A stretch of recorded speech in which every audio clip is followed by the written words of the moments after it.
Well, it seems that your journey has ended. Very sorry about that. It was always going to end this way, of course.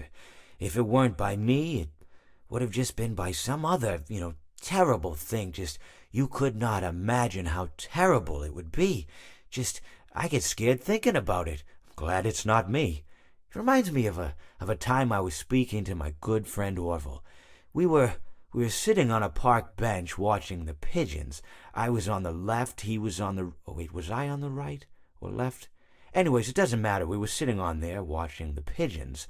And I said to Orville, "Friend, those birds are frozen." And he kind of looked at me like I'd lost my mind. But I reminded him that it was winter, and often birds will sit in a tree until they freeze. And then they sort of fall to the ground until the sun warms up and they can, move around again. So I said to Orville, "You might as well save those breadcrumbs until the birds thaw, because they can't very well enjoy them in the condition they're in."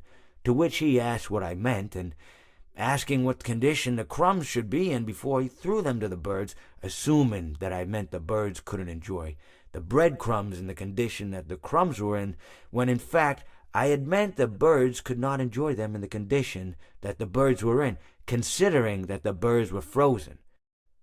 So he took a moment and then threw his last handful onto the ground. I said to him, "Orville, why did you throw the breadcrumbs to the birds when I just told you they're frozen?" To which he responded, "The breadcrumbs are not frozen." Again, misunderstanding my words. I didn't mean to say that the breadcrumbs were frozen when I said I told you they're frozen. I'd been referring to the birds. In hindsight, what I should have said was, and this would make perfect sense, "Why did you throw the breadcrumbs to the birds when the birds are frozen?" He misunderstood upon my correction, stating that he didn't know what else to do with the breadcrumbs, and that perhaps, when the birds thawed, they'd still be able to eat the crumbs. So I said to Orville, and this is what I said to him, I said, "Orville, the birds may be dead,